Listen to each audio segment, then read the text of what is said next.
നമ്മൾ അടുത്ത് പഠിക്കാൻ പോകുന്നത് HCF അഥവാ ഹയസ്റ്റ് കോമൺ ഫാക്ടർ. മലയാളത്തിൽ നമ്മൾ ഉസാഖ എന്ന് പറയും. ഉസാഖ ഉത്തമ സാധാരണ ഘടകം. അപ്പോൾ എങ്ങനെയാണ് HCF കണ്ടുപിടിക്കണമെന്ന് നോക്കാം. ഫോർ എക്സാമ്പിൾ 5, 6, 7, 8 ഈ 4 നമ്പേഴ്സിൻ്റെ HCF ആണ് നമുക്ക് വേണ്ടത്. അപ്പോൾ നമ്മൾ ഈ 5 നമ്മൾ ഫാക്ടേഴ്സ്, അതായത് ഫാക്ടർ മൾട്ടിപ്ലിക്കേഷനായിട്ട് എഴുതാം. 5 നമുക്ക് 1 × 5 എന്ന് എഴുതാം. 6 3 × 2 എന്ന് എഴുതാം. ഇതിൻ്റെ എല്ലാം കൂടെ 1 ഇട്ടാലും കുഴപ്പമൊന്നുമില്ല. 7 നമുക്ക് 1 × 7 എന്ന് എഴുതാം. 8 നമുക്ക് 2 × 2 × 2 അതായത് സിംപ്ലസ്റ്റ് ഫോമിൽ 2 × 2 × 2 × 1 എന്ന് എഴുതാം. ഇനി നമ്മൾ നോക്കേണ്ടത് ഈ 4 പേർക്കും കോമൺ ആയിട്ടുള്ള ഫാക്ടർ ഏതാണെന്ന് നോക്കണം. 4 പേർക്കും കോമൺ നോക്കാൻ വേണ്ടിയിട്ട് 5-ന് 5 മാത്രമേ ഉള്ളൂ, 5 വേറൊരിടത്തും ഇല്ല. 6-ൽ 3 ഉണ്ട്, പക്ഷേ 3 വേറൊരിടത്തും ഇല്ല. 6-നും 8-നും 2 കോമൺ ആയിട്ടുണ്ട്, പക്ഷേ 5-നും 7-നും ഇല്ല. അതുപോലെ കോമൺ ആയിട്ട് വരുന്ന ഒന്നുമേ ഇതിനകത്തില്ല, ആകെ 1 മാത്രമേ ഉള്ളൂ. അപ്പോൾ ഈ നമ്പേഴ്സിൻ്റെ HCF ഓഫ് 5, 6, 7, 8 എന്ന് പറയുന്നത് 1 ആണ്. ഇനി അടുത്ത നമ്പർ നോക്കാം. 2, 4, 6. 2-ന് നമുക്ക് 1 × 2 എന്ന് എഴുതാം. 4 നമുക്ക് 2 × 2 × 1 എന്ന് എഴുതാം. 6-ന് നമുക്ക് 2 × 3 × 1 എന്ന് എഴുതാം. ഇവിടെ നോക്കിക്കഴിഞ്ഞാൽ നമുക്ക് മനസ്സിലാവും 3 പേർക്കും കോമൺ ആയിട്ട് ആരുണ്ട്? 2 ഉണ്ട്. അപ്പോൾ HCF ഓഫ് 2, 4, 6 എന്ന് പറയുന്നത് 2 ആണ്. ഇനി HCF കണ്ടുപിടിക്കാനായിട്ട് നമ്മൾ നോക്കേണ്ട, കഴിഞ്ഞ ദിവസം നമ്മൾ LCM പറഞ്ഞതുപോലെ തന്നെയാണ്. HCFനകത്ത് നോക്കുമ്പോൾ HCFൻ്റെ ഏറ്റവും വലിയ സംഖ്യ 6 ആണ്. ഈ HCF നോക്കാൻ വേണ്ടിയിട്ട് ഈ HCF എന്ന് പറയുമ്പോൾ ഹയസ്റ്റ് കോമൺ ഫാക്ടർ എന്ന് പറഞ്ഞാലും ഏറ്റവും ചെറിയ ആളായിരിക്കും നമുക്ക് വരിക തന്നിരിക്കുന്ന നമ്പേഴ്സിൽ. അപ്പോൾ അത് നോക്കുമ്പോഴത്തേക്ക് ഈ 2 എന്ന് പറയുന്ന ആൾ 4-നെ ഡിവൈഡ് ചെയ്യുന്നു, 2 എന്ന് പറയുന്ന ആൾ 6-നെ ഡിവൈഡ് ചെയ്യുന്നു. അങ്ങനെയെങ്കിൽ 2 ആയിരിക്കും അവിടുത്തെ HCF ആയിട്ട് വരിക. ഇനി HCF നമുക്ക് പ്രൈം ഫാക്ടറൈസേഷൻ വഴി എങ്ങനെ കണ്ടുപിടിക്കാൻ നോക്കാം. പ്രൈം ഫാക്ടറൈസേഷൻ വഴി 2, 4, 6 നമുക്കറിയാം ഇതെല്ലാം 2-ൽ പോകുന്ന സംഖ്യയാണ്, ഈവൻ നമ്പേഴ്സാണ്. അപ്പോൾ 2-ൽ പോകുമ്പോൾ 1, 2, 3. നമ്മൾ LCM കണ്ടുപിടിക്കുമ്പോഴേക്കും നമ്മൾ 2 എടുക്കുന്നു, 3 എടുക്കുന്നു, പിന്നെ നമ്മൾ ചെയ്തുകൊണ്ടിരിക്കും. പക്ഷേ HCFൽ കോമൺ ഫാക്ടേഴ്സ് ഇനി 2, 3 പോകുന്ന ആകെ 1-ൽ മാത്രമേ ഉള്ളൂ. അപ്പോൾ കോമൺ ഫാക്ടേഴ്സ് ഇല്ലയെന്നുണ്ടെങ്കിൽ അവിടെ വെച്ച് ഫാക്ടറൈസേഷൻ നിർത്തുക. HCF എന്ന് പറയുന്നത് 2 ആയിരിക്കും. നമുക്ക് ഒരു പ്രോബ്ലം കൂടെ ചെയ്യാം. HCF ഓഫ് 18-നും 24-ഉം 18-ൻ്റെ 24-ൻ്റെ HCF വേണം. നമുക്ക് പ്രൈം ഫാക്ടറൈസേഷൻ വഴി ചെയ്യാം. 18-ഉം 24-നും പ്രൈം ഫാക്ടറൈസ് ചെയ്യാം. 2-ൽ പോവാം, 9, 12. എഗെയിൻ 3-ൽ പോവാം, 3, 3, 9, 4, 3, 12. ഇനി 4, 3 കോമൺ ആയിട്ട് പോകുന്ന ഒരു ഫാക്ടേഴ്സും ഇല്ല, ഫാക്ടറൈസേഷൻ നിർത്തുക. HCF എന്ന് പറയുന്നത് 2 × 3 = 6 ആണ് HCF ആയിട്ട് വരുന്നത്. ഓക്കെ, വേറൊരു പ്രോബ്ലം നമുക്ക്. HCF ഓഫ് 8, 12, 16 ഈ 3 നമ്പേഴ്സിൻ്റെ HCF നമുക്ക് വേണം. അപ്പോൾ അതിനുവേണ്ടി നമ്മൾ പ്രൈം ഫാക്ടറൈസേഷൻ ചെയ്യുന്നു. 2-ൽ 4, 6, 8. എഗെയിൻ 2 വെച്ച് ഫാക്ടറൈസ് ചെയ്യാൻ 2, 3, 4. ഇനി നമുക്ക് കണ്ടാൽ മനസ്സിലാവും 2, 4 2-ൽ പോകും, പക്ഷെ 3 പോവില്ല. ഇവിടെ വെച്ച് ഫാക്ടറൈസേഷൻ നിർത്തുക. പക്ഷേ LCM ആണെങ്കിൽ നമ്മൾ എഗെയിൻ 2 എഴുതും, എന്നിട്ട് 3-ന് അതുപോലെ ഇറക്കി എഴുതും. പക്ഷേ HCF കണ്ടുപിടിക്കുന്നത് അങ്ങനെയല്ല. കോമൺ ആയിട്ട് ആൾക്കാരില്ല എന്നുണ്ടെങ്കിൽ പിന്നെ ഫാക്ടറൈസ് ചെയ്യരുത്, അത് അവിടെ വെച്ച് തന്നെ നിർത്തണം. അപ്പോൾ ഇവിടുത്തെ HCF എന്ന് പറയുന്നത് HCF = 2 × 2 = 4. ഇനി അടുത്ത പ്രോബ്ലം നോക്കാം. 120-ൻ്റെയും 180-ൻ്റെയും HCF ആണ് നമുക്ക് വേണ്ടത്. അപ്പോൾ നമുക്ക് 120-നെയും 180-നെയും ഫാക്ടറൈസ് ചെയ്യാം. 2 പോകുമ്പോഴത്തേക്ക് 60, ഇത് 90, 2 പോകുമ്പോൾ 30, 45. എഗെയിൻ നമുക്ക് 3-ൽ പോകാൻ പറ്റും. 3 പോകുമ്പോൾ 10. ഇവിടെ നമുക്ക് 1, 3, 3 ബാലൻസ് വരും. അപ്പോൾ 5, 3, 15. എഗെയിൻ 5-ൽ പോവാം, 2, 3. ഇനി നമുക്കിതിനെ ഫർദർ ഫാക്ടറൈസ് ചെയ്യാൻ പറ്റൂല. അപ്പോൾ നമ്മുടെ HCF എന്ന് പറയുന്നത് 3. 2 × 2 × 3 × 5 = 2 × 2 4, 4, 3, 12, 12, 5, 60. അപ്പോൾ HCF എന്ന് പറയുന്നത് 60 ആണ്. ഇനി നമുക്ക് ഈ സീറോസ് ഒഴിവാക്കി നിങ്ങൾ 12-ൻ്റെയും 18-ൻ്റെയും HCF കണ്ടുപിടിച്ചിട്ട് ലാസ്റ്റ് 0 ഇട്ടാലും മതി. അപ്പോൾ 12-ൻ്റെയും അതായത് 120, 180-ലെ സീറോസ് ഒഴിവാക്കിയിട്ട് 12-ൻ്റെയും 18-ൻ്റെയും HCF കണ്ടുപിടിക്കുക. 2-ൽ പോകുമ്പോൾ 6, 9. 2-ൽ പോകുമ്പോൾ 3, 2-ൽ പോകില്ല, 3-ൽ പോകുമ്പോഴത്തേക്ക് 2, 3 ഇവിടെ തീർന്നു. ഇനി നമുക്ക് HCF എന്ന് പറയുന്നത് 2 ഗുണം 3, 2 ഗുണം 3 എന്ന് പറയുന്നത് 6ആണ്. 0 ഉള്ളതുകൊണ്ട് HCFന് 0 ഇട്ട് കൊടുക്കുമ്പോൾ 60. അപ്പോൾ 120ൻ്റെ 180ൻ്റെ HCF എന്ന് പറയുന്നത് 60 എന്ന് കിട്ടും. ഇനി വേറൊരു നമ്പർ നോക്കാം, 5, 7, 13. ഇത് കാണുമ്പോഴേ അതായത് പ്രൈമുകളാണ്. പ്രൈം നമ്പേഴ്സിനൊന്നും കോമൺ ആയിട്ടുള്ള ഒരു ഫാക്ടർ ഇല്ല. അപ്പോൾ അവരുടെ HCF എന്ന് പറയുന്നത് 1. അതായത് 5, 7, 3 പോകുന്ന ആകെ ഉള്ളൊരു നമ്പർ എന്ന് പറയുന്നത് 1 ആണ്. അപ്പോൾ HCF എന്ന് പറയുന്നത് 1. ഇനി നമുക്ക് വേർഡ് പ്രോബ്ലംസ് നോക്കാം. ഒന്നാമത്തെ പ്രോബ്ലം എന്ന് പറയുന്നത് find the largest number which divides 35, 70 and 105 completely. എന്നാണ് ചോദ്യത്തിൻ്റെ അർത്ഥം. നമുക്ക് ലാർജസ്റ്റ് നമ്പർ, നമ്മൾ ഇതേപോലത്തെ പ്രോബ്ലം LCM സെഷനിൽ ചെയ്തിട്ടുണ്ടായിരുന്നു. അവിടെ നമുക്ക് ഫൈൻഡ് ദ സ്മോളസ്റ്റ് നമ്പർ എന്നായിരുന്നു. അപ്പോൾ സ്മോളസ്റ്റ് നമ്പർ, ലീസ്റ്റ് നമ്പർ ഇത് കണ്ടാൽ നമ്മൾ LCM ആണെന്നും, ലാർജസ്റ്റ് നമ്പർ, ഹയസ്റ്റ് നമ്പർ ഇത് കണ്ടു കഴിഞ്ഞാൽ നമ്മൾ HCF ആണെന്നും തിരിച്ചറിയാം. അപ്പോൾ find the largest number which divides 35, 70 and 105 completely. 35നെ 70നെ 105നെ നിശേഷം ഹരിക്കാവുന്ന ഏറ്റവും വലിയ സംഖ്യ, ഇതാണ് ചോദ്യം. അപ്പോൾ എന്ത് ചെയ്താൽ മതി? 35ൻ്റെ 70ൻ്റെ 105ൻ്റെ HCF കണ്ടുപിടിക്കാം. ആ നമ്പേഴ്സ് കാണുമ്പോൾ നമുക്കറിയാം 5ൽ പോകുന്ന സംഖ്യയാണ്. അപ്പോൾ 5 കൊണ്ട് നമുക്ക് ഫാക്ടറൈസ് ചെയ്യാൻ പറ്റും. അപ്പോൾ 35, 70, 105 5 നമുക്ക് ഫാക്ടറൈസ് ചെയ്യാം. 5ൽ ഫാക്ടറൈസ് ചെയ്യുമ്പോൾ 7, 5, 35,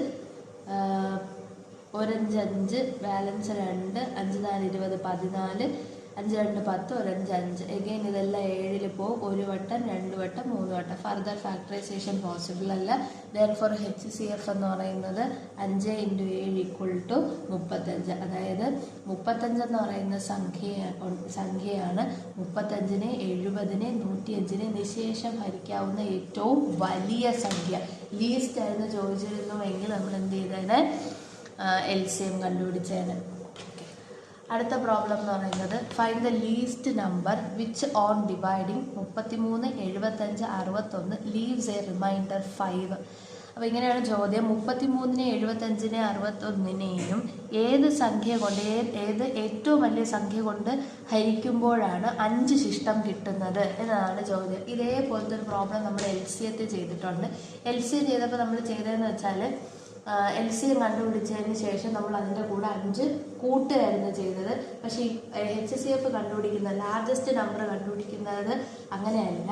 നമ്മൾ ഓരോ സംഖ്യയിൽ നിന്ന് നമുക്ക് തന്നിരിക്കുന്ന 33, 75, 61 ഇവരിൽ നിന്നെല്ലാം 5 വീതം കുറയ്ക്കുക. ലീവ്സ് എ റിമൈൻഡർ എന്നാണ്. അപ്പോൾ 5 വീതം കുറയ്ക്കുമ്പോൾ 56, 70, 28 എന്ന് കിട്ടും. എന്നിട്ട് ഈ സംഖ്യകളുടെയാണ് HCF നമുക്ക് വേണ്ടത്. 28, 70, 56 എല്ലാ ഇരട്ട സംഖ്യയാണ്. 2ൽ പോകാൻ പറ്റും. 2 പോകുമ്പോൾ ഇത് 14, 70ൻ്റെ പാതി 35, 56ൻ്റെ പാതി 28. ഇനി ഈ സംഖ്യകൾ പോകുന്നത് 7ലാണ്. 7 പോകുമ്പോൾ 7, 2, 14, 7, 5, 35, 7, 4, 28. ഇനി കോമൺ ആയിട്ടൊരു സംഖ്യയില്ല. ദെയർഫോർ HCF എന്ന് പറയുന്നത് 2 ഗുണം 7 എന്ന് വരും. It is equal to 14. Therefore 33നെ 14 കൊണ്ട് ഡിവൈഡ് ചെയ്യുമ്പോൾ റിമൈൻഡർ 5 ആയിരിക്കും. 75നെ 14 കൊണ്ട് ഡിവൈഡ് ചെയ്യുമ്പോൾ റിമൈൻഡർ 5 ആയിരിക്കും. 61നെ 14 കൊണ്ട് ഡിവൈഡ് ചെയ്യുമ്പോഴും റിമൈൻഡർ 5 ആയിരിക്കും. 14 എന്ന് പറയുന്നതാണ് ഏറ്റവും വലിയ സംഖ്യ. ഇനി അടുത്ത ക്വസ്റ്റ്യൻ എന്ന് പറയുന്നത് find the largest number which on dividing 45, 58, 35 leaves reminder 6, 6, 9 respectively. എന്താണ് ചോദ്യം? 45ന്, അതായത് നമുക്ക് കണ്ടുപിടിക്കേണ്ട ഏറ്റവും വലിയ സംഖ്യ 45നെ ഡിവൈഡ് ചെയ്യുമ്പോൾ റിമൈൻഡർ 6 കിട്ടണം. 58നെ ഡിവൈഡ് ചെയ്യുമ്പോൾ റിമൈൻഡർ 6 കിട്ടണം. 35നെ ഡിവൈഡ് ചെയ്യുമ്പോൾ റിമൈൻഡർ 9 കിട്ടണം. നമ്മൾ ഇതേപോലത്തെ ക്വസ്റ്റ്യൻ LCMലും ചെയ്തിട്ടുണ്ട്. അപ്പോൾ നമ്മൾ ഇതിൽ നിന്ന് ഓരോരുത്തരായിട്ട് കുറയ്ക്കുക. 35ൽ നിന്ന് 9 പോയ 26, 58ൽ നിന്ന് 6 പോയ 52, 46ൽ നിന്ന് 5 പോയ 39. ഇനി ഈ സംഖ്യകളുടെ HCF കണ്ടുപിടിക്കാം. 39, 56, 26. ഈ നമ്പേഴ്സ് കുറച്ച് ബുദ്ധിമുട്ടാണ്. 13ൻ്റെ ടേബിളിലാണ് ഈ നമ്പേഴ്സ് വരുന്നത്. അപ്പോൾ 13 എടുക്കുമ്പോഴത്തേക്ക് 3 വട്ടം 4 വട്ടം 4 വട്ടം 26 എന്ന് പറയുന്നത് 2 വട്ടം. ഇനി ഇത് കോമൺ ആയിട്ട് പോകുന്ന ഫാക്ടേഴ്സ് ഒന്നുമില്ല. ദെയർഫോർ HCF എന്ന് പറയുന്ന 13 ആൻഡ് അവർ ആൻസറും 13 ആയിരിക്കും. അതായത് 45-നെ 13 കൊണ്ട് ഡിവൈഡ് ചെയ്യുമ്പോൾ റിമൈൻഡർ 6 കിട്ടും. 58-നെ 13 കൊണ്ട് ഡിവൈഡ് ചെയ്യുമ്പോൾ റിമൈൻഡർ 6 കിട്ടും. 35-നെ 13 കൊണ്ട് ഡിവൈഡ് ചെയ്യുമ്പോൾ റിമൈൻഡർ 9 കിട്ടും. ഇങ്ങനെയാണ് ഈ രീതിയിലുള്ള പ്രോബ്ലംസ് ചെയ്യേണ്ടത്. നമുക്ക് അടുത്ത വേറൊരു പ്രോബ്ലം നോക്കാം. പ്രോബ്ലം ഇങ്ങനെയാണ്. 3 പാത്രങ്ങളിൽ യഥാക്രമം 75 ലിറ്റർ, 135 ലിറ്റർ, 105 ലിറ്റർ പാലുണ്ട്. ഓരോ പാത്രത്തിലെയും പാല് കൃത്യമായി അളക്കാൻ ഉപയോഗിക്കുന്ന ഏറ്റവും വലിയ പാത്രത്തിൻ്റെ അളവ് എത്ര? അതായത് നമ്മുടെ കയ്യിൽ 3 പാത്രങ്ങളുണ്ട്. 3 പാത്രത്തിൽ യഥാക്രമം, അതായത് ആദ്യത്തേൽ 75 ലിറ്റർ പാലുണ്ട്, രണ്ടാമത്തേൽ 135 ലിറ്റർ പാലുണ്ട്, അടുത്തേൽ 105 ലിറ്റർ പാലുണ്ട്. അപ്പോൾ ഈ പാൽ ഓരോ പാത്രങ്ങളിലായിട്ട് 3 അളവിലുള്ള ലിറ്റർ കണക്കിന് പാലിരിപ്പുണ്ട്. അപ്പോൾ നമ്മുടെ ചോദ്യം, നമുക്കൊരു കപ്പ് വേണം. ഈ കപ്പ് കൊണ്ട് നമുക്ക് 75 ലിറ്ററിനെ പൂർണ്ണമായി അളക്കാൻ പറ്റണം. അതായത് നമ്മളിപ്പോൾ ഓരോ വട്ടം ഇങ്ങനെ അളന്ന് കഴിയുമ്പോൾ പിന്നെ ആ അളന്നുകൊണ്ടിരിക്കുന്ന പാത്രത്തിൽ പാതിയോ കാൽഭാഗമോ അല്ലെങ്കിൽ മിച്ചം പാത്രത്തിൽ കിടക്കാനോ ഒന്നും പാടില്ല. പൂർണ്ണമായിട്ട് ആ മഗ് കൊണ്ട് നമുക്കിതിനെ ഫുൾ ആയിട്ട് അളക്കാൻ പറ്റണം. അതേ മഗ് കൊണ്ട് നമുക്ക് 135 ലിറ്ററിനെ അളക്കാൻ പറ്റണം. അതേ മഗ് കൊണ്ട് 105 ലിറ്ററിനെ അളക്കാൻ പറ്റണം. അങ്ങനെയെങ്കിൽ ആ മഗ്ഗിൻ്റെ സൈസ് എത്ര ലിറ്ററോളം മഗ് എടുത്താലാണ് നമുക്ക് ഈ 3 ക്യാനിനെയും പൂർണ്ണമായി അളക്കാൻ പറ്റുന്നതെന്നാണ് ചോദ്യം. എന്ത് ചെയ്താൽ മതി? എൽസിയം കണ്ടുപിടിച്ചാൽ മതി.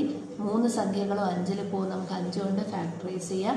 5 കൊണ്ട് ഫാക്ടറൈസ് ചെയ്യുമ്പോൾ ഇത് 15 എന്ന് വരും. 5 2 10, ശിഷ്ടം 3, 7 5 35, 5 2 10, 1 5 5. ഇനി ഇത് 3 പോകുന്നത് 3-ലാണ്. 3 പോകുമ്പോൾ 5 3 15, 9 3 27, 7 3 21. ഈ സംഖ്യകളൊന്നും ഇനി ഫാക്ടറൈസ് ചെയ്യാൻ പറ്റത്തില്ല. അപ്പോൾ HCF എന്ന് പറയുന്നത് 5 × 3 = 15. So our answer is 15 litre. നമ്മുടെ ക്യാനിന് എത്ര സൈസ് ഉണ്ടായിരിക്കണം? അതായത് നമ്മൾ അളക്കാൻ പോകുന്ന ഏറ്റവും വലിയ പാത്രത്തിൻ്റെ അളവെന്ന് പറയുന്നത് 15 ലിറ്റർ ഉള്ള മഗ് എടുത്താൽ നമുക്ക് ഈ 3 പേരെയും അളക്കാനായിട്ട് പറ്റുള്ളൂ. ഇനി നമ്മൾ അടുത്ത് നോക്കുന്ന ഒരു റിസൾട്ടാണ്. റിസൾട്ട് എന്ന് പറയുന്നത് 2 നമ്പേഴ്സ് എയും ബിയും നമ്മുടെ കയ്യിലുണ്ട്. AB എന്ന് പറയുന്ന 2 നമ്പേഴ്സ് ഉണ്ടെങ്കിൽ HCF ഓഫ് 2 നമ്പേഴ്സ് എയുടെയും ബിയുടെയും HCF into LCM of that 2 numbers. എയുടെ ബിയുടെ LCM എന്ന് പറയുന്നത് A × B ചെയ്യുന്നതിന് തുല്യമായിരിക്കും. അതായത് HCF × LCM എന്ന് പറയുന്ന product of that numbers. 2 numbers നമ്മുടെ കയ്യിലുണ്ട്. ആ 2 നമ്പേഴ്സിൻ്റെ HCF ആ 2 നമ്പേഴ്സിൻ്റെ LCM കൂടെ ഗുണിക്കുന്നത് ആ 2 നമ്പേഴ്സിനെയും ഗുണിച്ച് കിട്ടുന്നതിന് തുല്യമായിരിക്കും. ഇനി ഇത് വെച്ചിട്ടാണ് നമുക്ക് അടുത്ത 2-3 പ്രോബ്ലംസ് ചെയ്യാനുള്ളത്. ഒന്നാമത്തെ പ്രോബ്ലം എന്ന് പറയുന്നത്, if LCM of 2 numbers is 24 and HCF is 2, then what is the product of the numbers? ക്വസ്റ്റ്യനിൽ നമുക്ക് തന്നിരിക്കുന്നത് LCM 24, HCF 2. അങ്ങനെയെങ്കിൽ ഈ സംഖ്യകളുടെ പ്രോഡക്റ്റ് കണ്ടുപിടിക്കുക. നമുക്കറിയാവുന്ന റിസൾട്ടിലോട്ട് കൊടുക്കുക. HCF × LCM എന്ന് പറയുന്ന പ്രോഡക്റ്റ് ഓഫ് നമ്പേഴ്സ് ആണ്. therefore A × B product of numbers എന്ന് പറയുന്നത് 48 ആയിരിക്കും. ഇനി അടുത്ത പ്രോബ്ലം എന്ന് പറയുന്നത്, if the product of 2 numbers is 28, 2 നമ്പേഴ്സുകൾ ഗുണിക്കുമ്പോൾ നമുക്ക് 28 എന്ന് കിട്ടും. ആൻഡ് അവരുടെ HCF എന്ന് പറയുന്നത് 2. അങ്ങനെയെങ്കിൽ അവരുടെ LCM കണ്ടുപിടിക്കുക. അപ്പോൾ തന്നിരിക്കുന്ന കാര്യങ്ങളെന്ന് പറയുന്നത് product of numbers A × B നമുക്കറിയാമെന്നുള്ളത് HCF × LCM എന്ന് പറയുന്ന പ്രോഡക്റ്റ് ഓഫ് നമ്പേഴ്സ് ആണ്. ക്വസ്റ്റ്യനിൽ പ്രോഡക്റ്റ് ഓഫ് നമ്പേഴ്സ് എന്ന് പറയുന്നത് 28 ആണെന്ന് തന്നിട്ടുണ്ട്. HCF എന്ന് പറയുന്നത് 2 ആണെന്ന് തന്നിട്ടുണ്ട്. അങ്ങനെയെങ്കിൽ LCM കണ്ടുപിടിക്കുക. ഇവിടെ LCM കണ്ടുപിടിക്കാൻ മൾട്ടിപ്ലൈ ചെയ്ത് നടക്കുന്ന 2-നെ = അപ്പുറം കൊണ്ടുപോയി ഡിവൈഡ് ചെയ്യുക. therefore LCM ഈസ് 14 എന്ന് കിട്ടും. ഇനി അടുത്ത പ്രോബ്ലം എന്ന് പറയുന്നത്, the LCM and HCF of 2 numbers are 1920 and 16 respectively. If one number is 128, then what is the other number? 2 സംഖ്യകളുടെ LCM എന്ന് പറയുന്നത് 1920, HCF എന്ന് പറയുന്നത് 16 അതിലൊരു സംഖ്യ 128 ആയാൽ മറ്റേ സംഖ്യ എത്ര എന്നതാണ് ചോദ്യം. അപ്പോൾ നമുക്കറിയാവുന്ന റിസൾട്ട് എന്ന് പറയുന്നത് എന്താണ്? HCF × LCM എന്ന് പറയുന്നത് A × B. അപ്പോൾ HCF ക്വസ്റ്റ്യനിൽ 16 എന്നും LCM 1920 എന്നും തന്നിട്ടുണ്ട്. ഒരു സംഖ്യ നമ്മുടെ കയ്യിൽ 128 ഉണ്ട്. മറ്റേ സംഖ്യയാണ് നമുക്ക് കണ്ടുപിടിക്കേണ്ടത്. അപ്പോൾ മറ്റേ സംഖ്യ ബി കണ്ടുപിടിക്കാനായിട്ട് 128 ഇപ്പുറം കൊണ്ടുവന്ന് ഡിവൈഡ് ചെയ്യുക. 1920/128 ഈക്വൽ ടു ബി. ഇനി നമുക്ക് ചെറുതാക്കാം. നമുക്ക് ആദ്യം 2 വെട്ടാം. 2 വെട്ടുമ്പോൾ ഇത് 8, ഇത് 2 വെട്ടുമ്പോൾ 6, 4, 8 കൊണ്ട് വെട്ടാം. 8 8 64. എഗെയിൻ 8 കൊണ്ട് നമുക്ക് മുകളിൽ വെട്ടാം. 8 2 16, ഇഷ്ടം 3, 8 4 32, ബാക്കിയുള്ള 0. therefore the other number എന്ന് പറയുന്നത് 240. therefore the answer is 240. 240 നമ്മുടെ ആൻസർ. ഇനി അടുത്തത് നമ്മൾ കണ്ടുപിടിക്കുന്നത് LCM and HCF of fractions. ഭിന്നസംഖ്യകളുടെ LCM HCF നമുക്ക് ഇങ്ങനെ കണ്ടുപിടിക്കാം. അപ്പോൾ ഒന്നാമത്തെ ക്വസ്റ്റ്യൻ എന്ന് പറയുന്നത് LCM ഓഫ് 2/5, 3/10, 4/50. ഈ സംഖ്യകളുടെ LCM ആണ് വേണ്ടത്. നമുക്ക് LCM ആണ് ചോദ്യമെങ്കിൽ LCM of numerator by HCF of denominator എന്നെടുക്കുക. നമുക്ക് തന്നിരിക്കുന്ന ഫ്രാക്ഷനുകളുടെ LCM ആണ് കണ്ടുപിടിക്കേണ്ടതെങ്കിൽ ന്യൂമറേറ്ററുകളുടെ LCMവും അതേസമയം ഡിനോമിനേറ്ററുടെ HCFും എടുക്കുക. അപ്പോൾ ന്യൂമറേറ്ററിൻ്റെ LCM നമുക്ക് എടുക്കാം. 2, 3, 4ൻ്റെ LCM ആണ് വേണ്ടത്. 2 കൊണ്ട് ഭാഗിക്കുക, ഒരു വട്ടം, 3 അതുപോലെ ഇറക്കുക, 2 2 4. അപ്പോൾ ഇനി LCM എന്ന് പറയുന്നത് 2 × 3 × 2, 2 × 3 × 2, 6, 6 2 12. LCM നമുക്ക് 12 എന്ന് കിട്ടി. ഇനി നമുക്ക് ഡിനോമിനേറ്റേഴ്സിൻ്റെ HCF വേണം. HCF നിങ്ങൾ ഡിനോമിനേറ്റർ നോക്കുമ്പോൾ തന്നെ മനസ്സിലാവും 5, 10, 15 അതായത് 5 കൊണ്ട് 10നെയും ഭാഗിക്കുക, 5 കൊണ്ട് 15നെയും ഭാഗിക്കുക. therefore നമ്മുടെ HCF എന്ന് പറയുന്നത് 5 ആയിരിക്കും. therefore LCM ഓഫ് 2/5, 3/10, 4/15 എന്ന് പറയുന്നത് ന്യൂമറേറ്ററിൻ്റെ LCM ബൈ ഡിനോമിനേറ്ററിൻ്റെ HCF. So the answer is 12/5. അങ്ങനെയെങ്കിൽ നമ്മൾ HCF 3 ഫ്രാക്ഷനുകളുടെ HCF എങ്ങനെ കണ്ടുപിടിക്കും? 2/7, 4/5, 8/15. ഇവരുടെ HCF കണ്ടുപിടിക്കണമെങ്കിൽ HCF of numerator by LCM of denominator. അതായത് HCF ആണ് കണ്ടുപിടിക്കേണ്ടതെങ്കിൽ ന്യൂമറേറ്ററുകളുടെ HCFും ഡിവൈഡഡ് ബൈ ഡിനോമിനേറ്ററിൻ്റെ LCM. അപ്പോൾ നിങ്ങൾക്ക് നോക്കുമ്പോൾ അറിയാം ന്യൂമറേറ്റർ 2, 4, 8 അപ്പോൾ 2 4നെയും ഭാഗിക്കും, 2 8നെയും ഭാഗിക്കും. therefore HCF എന്ന് പറയുന്നത് 2. ഇനി അതേസമയം നമുക്ക് LCM കണ്ടുപിടിക്കുക. 7, 5, 15 നമ്പേഴ്സ്. LCM കണ്ടുപിടിക്കാൻ വേണ്ടി ഫാക്ടറൈസ് ചെയ്യുക. 5ൽ പോകുമ്പോൾ 7, അതുപോലെ 1, 3. ഇനി ഇത് കോമൺ ആയിട്ട് പോകുന്ന ഒന്നുമില്ല, ഇവിടെ വെച്ച് നമുക്ക് നിർത്താം. അപ്പോൾ LCM എന്ന് പറയുന്നത് 5 × 7 × 3 7 3 21, 21 × 5 എന്ന് പറയുന്നത് 105 എന്ന് കിട്ടും. therefore HCF ഓഫ് നമ്മുടെ സംഖ്യ 2/7, 4/5, 8/15ൻ്റെ HCF എന്ന് പറയുന്നത് HCF of numerator 2 by LCM of denominator 105. therefore our answer is 2/105. ഇതാണ് ഇതിൻ്റെ ഉത്തരം. നമുക്ക് അടുത്ത് പഠിക്കേണ്ടത് LCM and HCF of decimal സംഖ്യകളുടെ LCMഉം HCF ആണ് നമുക്ക് പഠിക്കേണ്ടത്. അപ്പോൾ ഒന്നാമത്തെ ക്വസ്റ്റ്യൻ LCM ഓഫ് 0.5, 0.25, 0.75. അപ്പോൾ നിങ്ങൾ നോക്കുക, ഇതിൽ ഏറ്റവും പോയിന്റ് കഴിഞ്ഞിട്ട് ഏറ്റവും കൂടുതൽ സംഖ്യ ഉള്ളത് 2 ആണ്. അപ്പോൾ ഇതിൽ നമുക്ക് 100 കൊണ്ട് മൾട്ടിപ്ലൈ ചെയ്യാം. അപ്പം ആദ്യം തന്നിരിക്കുന്ന ഡെസിമൽസ് നോക്കുക, എന്നിട്ട് ഡെസിമൽ കഴിഞ്ഞിട്ട് ഏറ്റവും കൂടുതൽ സംഖ്യ, അതായത് എണ്ണം ഡെസിമൽ ഏറ്റവും കൂടുതൽ ഡെസിമൽ വന്നിരിക്കുന്നത് 2 ആണ്. അപ്പോൾ നമ്മൾ 100 കൊണ്ട് ഈ നമ്പേഴ്സിനെ മൾട്ടിപ്ലൈ ചെയ്യുമ്പോഴത്തേക്ക് 0.5 100 കൊണ്ട് മൾട്ടിപ്ലൈ ചെയ്യുമ്പോൾ 50 ആവും. 0.25 100 കൊണ്ട് മൾട്ടിപ്ലൈ ചെയ്യുമ്പോൾ 25 ആവും. 0.75 100 കൊണ്ട് മൾട്ടിപ്ലൈ ചെയ്യുമ്പോൾ 75 ആവും. ഇനി ഇവരുടെ LCM നമ്മൾ കണ്ടുപിടിക്കുക. LCM കണ്ടുപിടിക്കാനായിട്ട് 5 വെച്ച് നമുക്ക് ഡിവൈഡ് ചെയ്യാം. 10 വട്ടം, 5 വട്ടം, 1, 2, 15 വട്ടം. എഗെയിൻ 5ൽ പോവും. 5 2 10, 1 5 5, 5 3 15. ഇനി ഇതിനെ കോമൺ ആയിട്ട് ഫാക്ടറൈസ് ചെയ്യാനൊന്നുമില്ല. അപ്പോൾ LCM എന്ന് പറയുന്നത് 50, 25, 75ൻ്റെ LCM എന്ന് പറയുന്നത് 5 × 5 × 2 × 3. അപ്പോൾ ആൻസർ നമുക്ക് 150 എന്ന് കിട്ടും. പക്ഷേ നമ്മളിവിടെ 100 കൊണ്ട് ഇൻറ്റു ചെയ്തായിരുന്നു.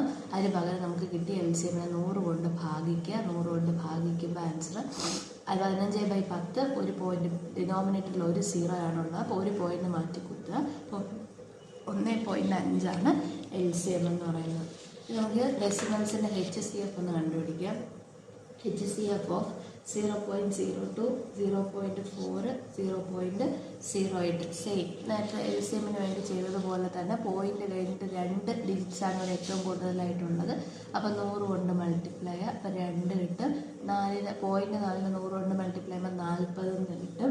ആൻഡ് പോയിന്റ് 0.8 100 കൊണ്ട് മൾട്ടിപ്ലൈ ചെയ്യുമ്പോൾ 8 എന്ന് കിട്ടും. ഇവരുടെ HCF കണ്ടുപിടിക്കുക. HCF കണ്ടുപിടിക്കാനായിട്ട് വേറെ ഒന്നുമില്ല.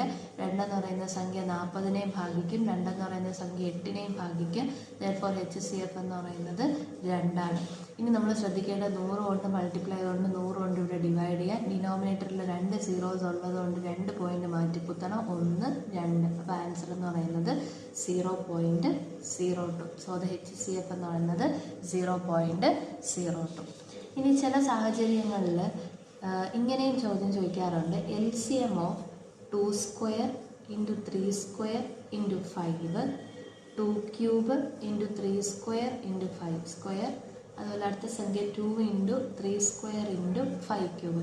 ഇങ്ങനെയുള്ള സംഖ്യകളുടെ LCM എങ്ങനെ കണ്ടുപിടിക്കും? നമുക്കറിയാം LCMൻ്റെ പേര് തന്നെ ലീസ്റ്റ് കോമൺ മൾട്ടിപ്പിൾ എന്നാണ്. അപ്പോൾ അതിൻ്റെ ലീസ്റ്റ് എന്ന് പറഞ്ഞാൽ ചെറുത്, അതിൻ്റെ നേരെ ഓപ്പോസിറ്റ് എടുക്കുക. LCM കണ്ടുപിടിക്കുമ്പോഴത്തേക്ക് ഇതിൽ വന്നിരിക്കുന്ന എല്ലാ ഫാക്ടേഴ്സും നമുക്ക് വേണം. ഇതിലിപ്പോൾ തന്നിരിക്കുന്നതിൽ 2 ഉണ്ട്, 3 ഉണ്ട്, 5 ഉണ്ട്. ഇപ്പോൾ സപ്പോസ് ഇതിൽ ഒരു നമ്പറിൽ 7 ഉണ്ടെങ്കിൽ ആ 7നെ നമ്മളിവിടെ എടുക്കും. ഇപ്പോൾ ഇവിടെ 2 3 5 ആണ് ഉള്ളത്. ആരൊക്കെ ഫാക്ടേഴ്സ് ആയിട്ടുണ്ടോ അവരെല്ലാവരും ഇവിടെ എഴുതുക. ഇനി ലീസ്റ്റിൻ്റെ ഓപ്പോസിറ്റ്, ലീസ്റ്റ് എന്ന് പറഞ്ഞാൽ വളരെ ചെറുതെന്നാണ്, അതിൻ്റെ ഓപ്പോസിറ്റ് എന്ന് പറയുന്നത് ഹയസ്റ്റ്. ഈ തന്നിരിക്കുന്നതിൽ ഏറ്റവും വലിയ പവർ, 2ൻ്റെ ഏറ്റവും വലിയ പവർ എന്ന് പറയുന്നത് 3 ആണ്. അതാണ് നമുക്ക് വേണ്ടത്. 3ൻ്റെ ഏറ്റവും വലിയ പവർ ഇവിടെ 3 സ്ക്വയർ, 3 സ്ക്വയർ, 3 സ്ക്വയർ. അപ്പോൾ 3 സ്ക്വയർ എന്ന് നമുക്ക് എടുക്കാം. ഇനി 5, ഇവിടെ 5ൻ്റെ പവർ 1 ആണ്, ഇവിടെ 2 ആണ്, ഇവിടെ 3 ആണ്. അതിൽ ഏറ്റവും വലുതെന്ന് പറയുന്നത് 3. സോ ദ LCM എന്ന് പറയുന്നത് 2 cube into 3 square into 5 cube എന്നാണ് കിട്ടുന്നത്. ഇനി നമുക്കിതുപോലെ HCF കണ്ടുപിടിക്കാം. HCF എന്ന് പറയുന്നത് 2 ക്യൂബ് ഇൻറ്റു 3⁵5 ഇൻറ്റു 7 സ്ക്വയർ. വേറൊരു സംഖ്യ 2 square into 5 cube into 7 cube. അടുത്തത് 2⁴ into 3 square into 5 square into 7 square.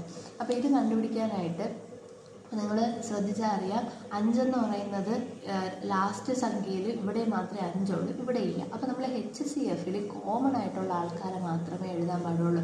3 പേരിലും 2 ഉണ്ട്, 3 പേർക്കും 3 ഉണ്ട്, 3 പേരിലും 5 ഉണ്ട്.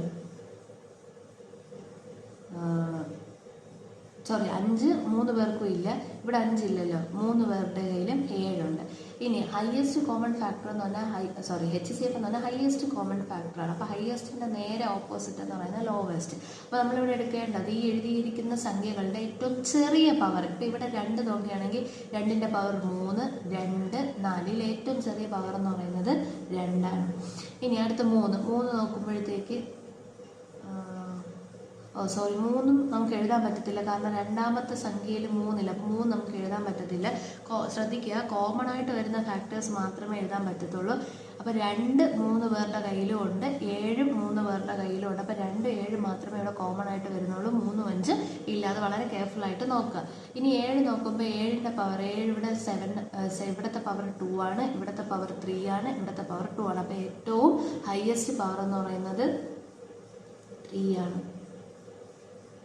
So the answer is 2 square into 7 cube.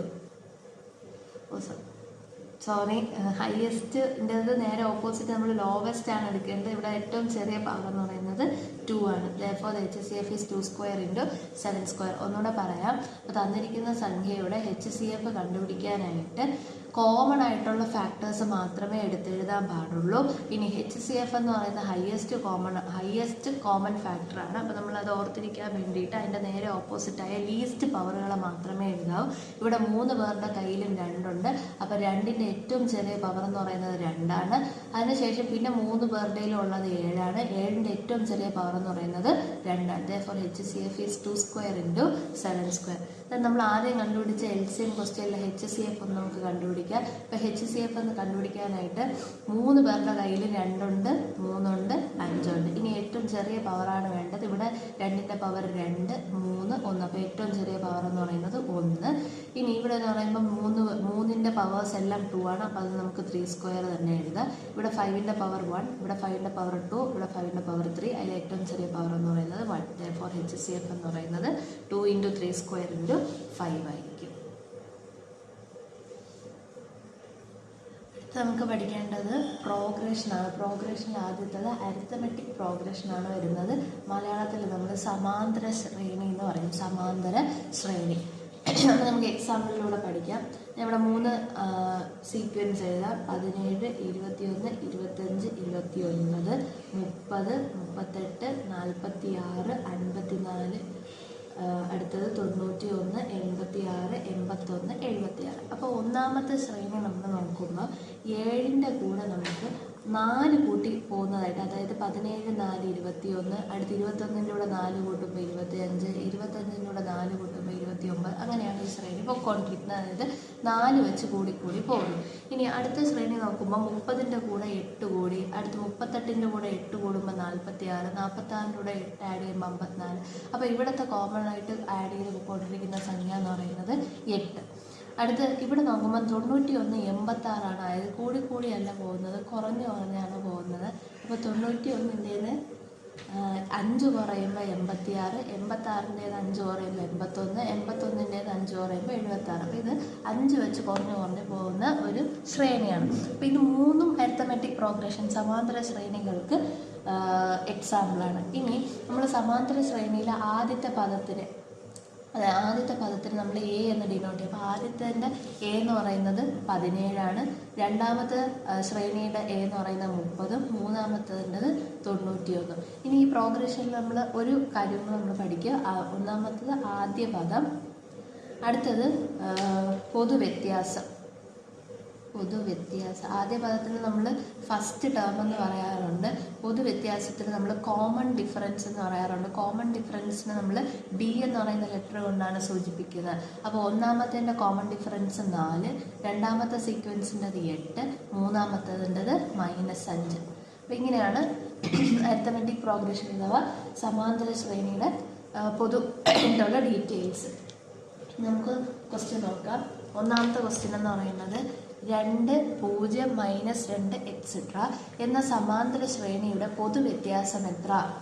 അപ്പോൾ പൊതുവ്യത്യാസം കണ്ടുപിടിക്കാനായിട്ട് 2, 0, -2 ഇങ്ങനെ പോകുന്ന ഒരു സമാന്തര ശ്രേണിയുടെ പൊതുവ്യത്യാസമാണ് ചോദിച്ചിരിക്കുന്നത്. പൊതുവ്യത്യാസം കണ്ടുപിടിക്കാനായിട്ട് ഒരു സംഖ്യയെ അതിൻ്റെ തൊട്ട് പുറകിലെ സംഖ്യയിൽ നിന്ന് കുറച്ചാൽ മതിയാവും. അപ്പോൾ ഇവിടെ 0, അതിൻ്റെ തൊട്ട് പുറകിലെ സംഖ്യ എന്ന് പറയുന്നത് 2, 0ൽ 2 കുറച്ച് കഴിയുമ്പോൾ നമുക്ക് -2 എന്ന് ഉത്തരം കിട്ടും. സോ ഇവിടുത്തെ പൊതുവ്യത്യാസം എന്ന് പറയുന്നത് -2. ഇനി വേറൊന്ന് എഴുതാം. -100, -96, -92 എക്സെട്ര. ഇതിൻ്റെ പൊതുവ്യത്യാസം നമുക്ക് വേണം. പൊതുവ്യത്യാസം കണ്ടുപിടിക്കാനായിട്ട് ഒരു സംഖ്യയെ അതിൻ്റെ തൊട്ട് പുറകിലെ സംഖ്യ, ഏത് സംഖ്യ വേണം, സമാന്തര ശ്രേണി ആയതുകൊണ്ട് ഏത് സംഖ്യ വേണോ നമുക്ക് എടുക്കാം. അപ്പോൾ ഞാൻ ഇവിടെ ഈ 2 നമ്പേഴ്സും കൂടെ നോക്കാം. -92ൽ നിന്ന് -96 കുറയ്ക്കുക. ഇങ്ങനെ അടുത്തടുത്ത് മൈനസ് വന്നാൽ നമ്മൾ എന്ത് ചെയ്യും? പ്ലസ് ആക്കുക 96. എന്നിട്ട് ഡിഫറൻറ്റ് സൈനാണ്, ഒന്ന് മൈനസ് ഒന്ന് പ്ലസും. ഡിഫറൻറ്റ് സൈൻ വന്നാൽ കുറച്ചിട്ട് വലുതിൻ്റെ ചിഹ്നം. അപ്പോൾ 96ൽ 92 പോയി കഴിഞ്ഞാൽ നമുക്ക് 4 എന്ന് കിട്ടും. അപ്പോൾ ഇവിടുത്തെ പൊതുവ്യത്യാസം എന്ന് പറയുന്നത് 4ആണ്. ഇനി നമുക്ക് ഒരു സമാന്തര ശ്രേണി എഴുതാം. 16, 21, 26, 31, 36 എക്സെട്ര. നിങ്ങളിവിടെ നോക്കിയാൽ മനസ്സിലാവും. 16ൻ്റെ കൂടെ 5 കൂട്ടുമ്പോൾ 21 കിട്ടും. 21ൻ്റെ കൂടെ അഗെയിൻ 5 കൂട്ടുമ്പോൾ 26, 5 കൂട്ടുമ്പോൾ 31, 5 കൂട്ടുമ്പോൾ 36. ഇങ്ങനെയാണ് ഈ സമാന്തര ശ്രേണി പോകുന്നത്. ഇതിൽ ആദ്യത്തെ ടേം എന്ന് പറയുന്നത് 16, കോമൺ ഡിഫറൻസ് പൊതുവ്യത്യാസം എന്ന് പറയുന്നത് 5ആണ്. അപ്പോൾ ആദ്യത്തെ ആൾ നമ്മൾ എ എന്ന് എഴുതി. എയുടെ കൂടെ പൊതുവ്യത്യാസം കൂട്ടുമ്പോഴാണ് നമുക്ക് അടുത്ത സംഖ്യ കിട്ടുന്നത്. നിങ്ങൾ നോക്കിക്കേ, ഈ 5 കൂടെ കൂട്ടുമ്പോൾ 5 5 10, അതായത് ഒന്നാമത്തെ പദത്തിൽ നിന്ന് 10 കൂട്ടുമ്പോഴാണ് നമുക്ക് മൂന്നാമത്തെ പദം കിട്ടുന്നത്. അതായത് എയുടെ കൂടെ എത്ര വട്ടം നമ്മൾ പൊതുവ്യത്യാസം കൂട്ടി? 2 വട്ടം പൊതുവ്യത്യാസം കൂട്ടിയപ്പോഴാണ് നമുക്ക് മൂന്നാമത്തെ ആളെ കിട്ടിയത്. അങ്ങനെയെങ്കിൽ നാലാമത്തെ ആളെ നമുക്ക് എങ്ങനെ കിട്ടും? ഒന്നാമത്തെ സംഖ്യയുടെ കൂടെ 3 വട്ടം പൊതുവ്യത്യാസം കൂട്ടുമ്പോഴായിരിക്കും നമുക്ക് നാലാമത്തെ സംഖ്യ കിട്ടുന്നത്. അങ്ങനെയെങ്കിൽ ഒന്നാമത്തെ സംഖ്യ എ ആണ്. രണ്ടാമത്തെ സംഖ്യ കിട്ടാൻ എയുടെ കൂടെ 1 വട്ടം കൂട്ടുന്നു. മൂന്നാമത്തത് കിട്ടാൻ എയുടെ കൂടെ 2 വട്ടം കൂട്ടുന്നു. നാലാമത്തത് കിട്ടാൻ എയുടെ കൂടെ 3 വട്ടം കൂട്ടുന്നു. അങ്ങനെയെങ്കിൽ 100ാമത്തത് കിട്ടാൻ എയുടെ കൂടെ എത്ര വട്ടം കൂട്ടണം? ഇതിനേക്കാളും 1 കുറവ്, 99 വട്ടം നമ്മൾ കോമൺ ഡിഫറൻസിനെ കൂട്ടേണ്ടി വരും. അങ്ങനെയാണെങ്കിൽ എ 401, 401ാമത്തെ പദം കിട്ടാൻ നമ്മൾ എന്ത് ചെയ്യണം? ഒന്നാമത്തെ പദത്തിൻ്റെ കൂടെ ഇതിനേക്കാളും 1 കുറവ് 400 വട്ടം ഡി കൂട്ടിയാലായിരിക്കും നമുക്ക് കിട്ടുക. അപ്പോൾ ഇതിനൊരു കോമൺ ആയിട്ടൊരു ഫോർമുലയുണ്ട്. AN എന്ന് പറയുന്നത് എത്രാമത്തെയോ ടേം. AN കിട്ടാനായിട്ട് AN കിട്ടാനായിട്ട് എയുടെ കൂടെ ഇതിനേക്കാളും 1 കുറവ് n-1 × d. അപ്പം എത്രാമത്തെ പദം എന്ത് പദം കിട്ടാനായിട്ട് എയുടെ കൂടെ അതിനേക്കാളും 1 കുറവെടുത്തിട്ട് അത്രയും തവണ നമ്മൾ ഡീനെ കൂട്ടേണ്ടി വരും. അപ്പോൾ ഇത് വെച്ചിട്ടുള്ളതാണ് അടുത്ത പ്രോബ്ലം വരുന്നത്. ആദ്യ പദം 6ഉം പൊതുവ്യത്യാസം 11ഉമായ സമാന്തര ശ്രേണിയുടെ 50-ാം പദം എത്ര? അപ്പോൾ ക്വസ്റ്റ്യനിൽ തന്നിരിക്കുന്നത് ആദ്യത്തെ പദം 6, അപ്പോൾ എ എന്ന് പറയുന്നത് 6, പൊതുവ്യത്യാസം 11, അപ്പോൾ കോമൺ ഡിഫറൻസ് എന്ന് പറയുന്നത് 11. അങ്ങനെയെങ്കിൽ 50-ാമത്തെ പദം 50 എന്ന് പറഞ്ഞാൽ A50 എത്ര? A50 എത്രയെന്ന് കണ്ടുപിടിക്കുക എന്ത് ചെയ്താൽ മതി? എയുടെ കൂടെ 49 ഡി. എ എന്ന് പറയുന്നത് 6, 49 × ഡി എന്ന് പറയുന്നത് 11 എന്ന് കിട്ടും. 49 × 11 എന്ന് പറയുന്നത് 49 × 10 490. 490ൻ്റെ കൂടെ 40 കൂട്ടുമ്പോൾ 539 പ്ലസ് 6 = 545. അപ്പോൾ ഈ സമാന്തര ശ്രേണിയുടെ 50-ാമത്തെ പദം എന്ന് പറയുന്നത് 545 ആണ്. ഇനി ഇതുപോലെ മറ്റൊരു ചോദ്യം. ഒരു സമാന്തര ശ്രേണിയുടെ ആദ്യത്തെ പദം 8ഉം പൊതുവ്യത്യാസം 4ഉമായാൽ ശ്രേണിയുടെ 15-ാമത്തെ പദം A15 ആണ് നമുക്ക് വേണ്ടത്. A15 കണ്ടുപിടിക്കുക എന്ത് ചെയ്താൽ മതി? എയുടെ കൂടെ 14 ഡി കൂട്ടുക. എ എന്ന് പറയുന്നത് 8 പ്ലസ് 14 × ഡി എന്ന് പറയുന്നത് 4. അപ്പം 14 × 4 എന്ന് പറയുന്നത് 4 4 16, 6 ഇഷ്ടം 1, 4 1 5 1 5 56. 56ൻ്റെ കൂടെ നമ്മൾ 8 കൂട്ടുക. 56ൻ്റെ കൂടെ 8 കൂട്ടുമ്പോൾ നമുക്ക് 64 എന്ന് കിട്ടും. അപ്പം ഈ തന്നിരിക്കുന്ന സമാന്തര ശ്രേണി തന്നിട്ടില്ല. ശ്രേണിയുടെ പ്രത്യേകതകളാണ് തന്നിരിക്കുന്നത്. ഒന്നാമത്തെ പദം 8, പൊതുവ്യത്യാസം 4. അങ്ങനെയുള്ള ഒരു സമാന്തര ശ്രേണിയുടെ 15-ാമത്തെ പദം എന്ന് പറയുന്നത് 64 ആയിരിക്കും. ഇതുപോലെ മറ്റൊരു പ്രോബ്ലം കൂടെ നമുക്ക് ചെയ്യാം. 6 4 2 എന്ന സമാന്തര ശ്രേണിയുടെ 21-ാം പദം എത്ര? 6 4 2 എന്ന സമാന്തര ശ്രേണിയുടെ 21-ാം പദം 21-ാമത്തെ പദം എത്ര എന്നാണ് ചോദിച്ചിരിക്കുന്നത്. അപ്പോൾ നമുക്കിവിടെ കണ്ടാൽ തന്നെ അറിയാം. ഫസ്റ്റ് ആദ്യ പദം എന്ന് പറയുന്നത് 6 ആണ്. പൊതുവ്യത്യാസം എന്ന് പറയുന്നത് 4ൽ നിന്ന് 6 കുറച്ചാൽ -2. നമുക്ക് വേണ്ടത് 21-ാമത്തെ പദം. A21 എന്ന് പറയുന്നത് എയുടെ കൂടെ 20 ഡി കൂട്ടുക. എ എന്ന് പറയുന്നത് 6, 20 × ഡി എന്ന് പറയുന്നത് -2. അപ്പോൾ 6 പ്ലസ് ഈ പ്ലസും ഈ മൈനസും കൂടെ നമുക്ക് മൈനസ് ആക്കാം. 20 × 2 എന്ന് പറയുന്നത് 40. അപ്പോൾ 40 നിന്ന് 6 പോയാൽ 34 എന്ന് കിട്ടും. വലിയ നമ്പർ 40 ആണ്. അതിൻ്റെ ചിഹ്നം മൈനസ് ആയതുകൊണ്ട് -34. അപ്പോൾ 21-ാമത്തെ പദം എന്ന് പറയുന്നത് 34 -34 എന്നാണ് നമുക്ക് ഉത്തരം കിട്ടുക. നമ്മളെ തെറ്റിക്കാനായിട്ട് ഓപ്ഷനിൽ -34 പ്ലസ് 34 കാണും. നമ്മുടെ ഉത്തരം -34. ഇനി അടുത്തൊരു ചോദ്യം. ഒരാൾ തൻ്റെ കടം വീട്ടാൻ ആദ്യ മാസത്തവണ 100 രൂപയും പിന്നീടുള്ള ഓരോ മാസവും 5 രൂപ കൂടുതൽ വീതം നൽകാനും തീരുമാനിച്ചു. എങ്കിൽ 30-ാം തവണയിലെ അടവ് എത്ര? അപ്പോൾ ഒരാളുടെ കയ്യിൽ അയാളുടെ കടം വീട്ടാനായിട്ട് അയാൾ ആദ്യത്തെ മാസം 100 രൂപയും പിന്നീടുള്ള ഓരോ മാസം 5 കൂട്ടി അയാൾ 5 രൂപ കൂടുതൽ അടച്ചടച്ചു പോയി. അങ്ങനെയെങ്കിൽ അയാൾ 30-ാമത്തെ അടവിൽ എത്ര രൂപ അടയ്ക്കും എന്നതാണ് ചോദ്യം. ഇത് നമ്മുടെ സമാന്തര ശ്രേണിയുടെ ഒരു പ്രോബ്ലമാണ്. അപ്പോൾ ആദ്യത്തെ വട്ടം അയാൾ 100 രൂപ അടച്ചു. രണ്ടാമത്തെ മാസം അയാൾ എത്ര രൂപ അടയ്ക്കും?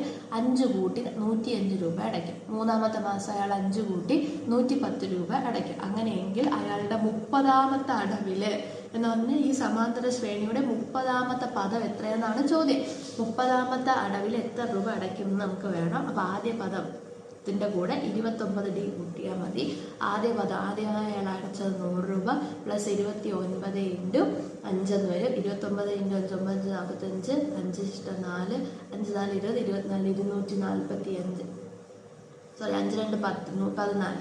145ൻ്റെ കൂടെ 100 കൂട്ടുമ്പോൾ ആൻസർ 245. അപ്പോൾ അയാളുടെ 30-ാമത്തെ അടവിൽ അയാൾ അടയ്ക്കാൻ പോകുന്ന കാശ് എന്ന് പറയുന്നത് 245.